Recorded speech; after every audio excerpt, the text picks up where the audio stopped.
大家好，我是鹏鹏。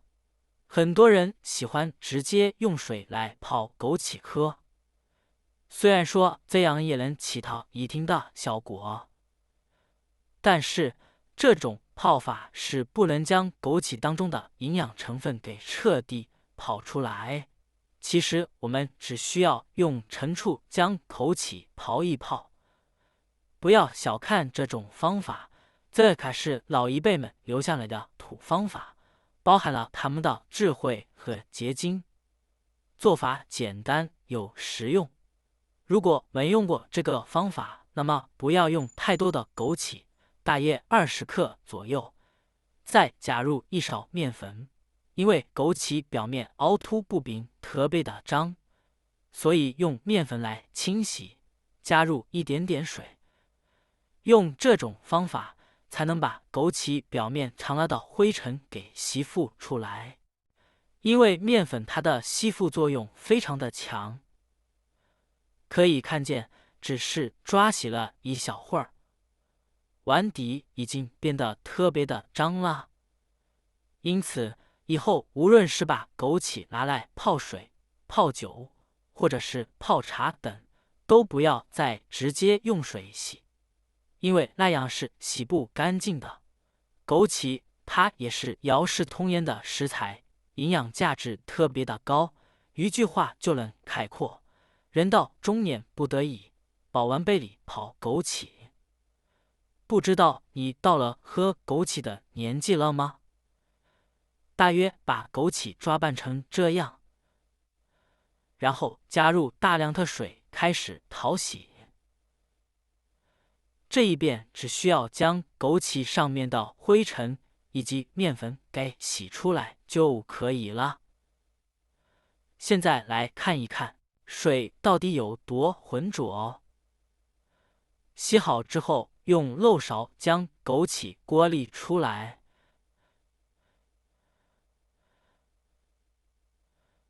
最后再用一大勺水来冲一冲，把枸杞表面洗出来的灰尘和面粉残留冲洗掉就可以了。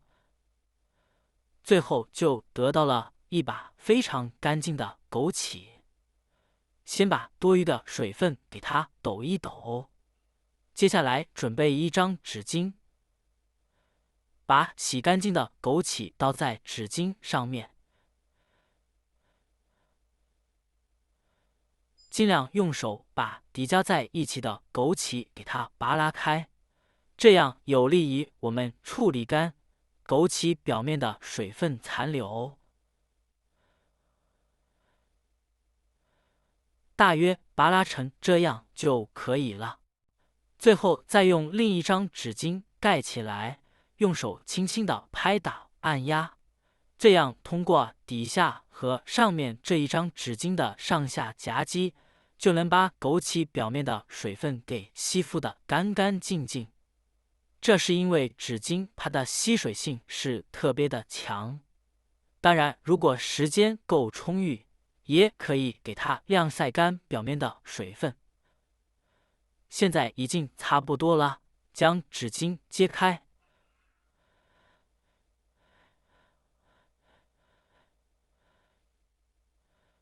来看一看处理过后的枸杞已经没有滴水的情况了，像现在就可以。接下来准备一个碗，这里我们先用纸巾把碗里面的水分给它擦拭干净，防止再次把处理好的枸杞上面沾上水分。最后只需要把处理好的枸杞倒入碗中，接下来找出家里面的陈醋，如果没有陈醋，建议去买一瓶。其实陈醋不仅仅是调味品，也具有一定的药用价值，它含有非常丰富的醋酸，而陈醋一个字就能表达，那就是酸。当然，如果实在没有陈醋的朋友，我们也可以用家里面的这种香醋来代替，但是香醋没有陈醋效果好，所以个人建议使用橙醋，不要使用香醋。然后把醋倒入枸杞当中，直到枸杞被橙醋给淹没掉，大约淹没在枸杞表面2公分左右就可以了。再用筷子搅一搅，让叠加在一起的枸杞彻底被搅散开，也有利于枸杞更好的吸收到蟾醋汁。亲爱的朋友们，视频都已经看到这里了，制作视频不易，请用你发财的手给我点个赞吧，你的每一个点赞都是对我最大的支持。接下来再找出保鲜膜，把这一碗橙醋泡枸杞紧紧地包裹起来，因为让它们处于一个密封状态下来浸泡，不仅可以防止橙醋和枸杞当中的营养成分流失掉，而且浸泡效果会更好。因此，在包保鲜膜的过程当中，一定要给它包裹得严严实实。包好之后，我们给它泡上2到3天左右时间。如果天气太热的话，建议放置在冰箱里面冷藏，防止橙醋变质。泡到时间到了以后，将保鲜膜撕开，你会闻到特别浓郁的橙醋与枸杞的味道。而这样泡好的一碗枸杞，可以看见它已经变得特别的胖，因为已经吸收到了足够的橙醋汁。而这样泡好的枸杞要怎样吃呢？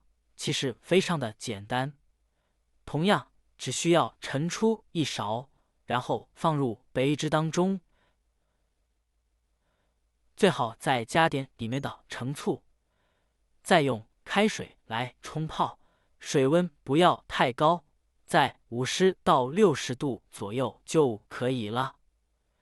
或怕酸的朋友可以提前放上一点白糖或者蜂蜜来中和味道。不要小看这样一杯橙醋枸杞水，每天喝上这样一杯，坚持喝，你会有大大的惊喜和发现哦。尤其是平时喜欢用枸杞直接泡水喝的朋友，那么不妨用这个方法来试一试吧。我也相信有很多的朋友已经知道了橙醋泡枸杞的作用了，你可以在下方评论区分享出来。好了，朋友们，今天的视频就分享到这里了，我们下个视频不见不散，拜拜。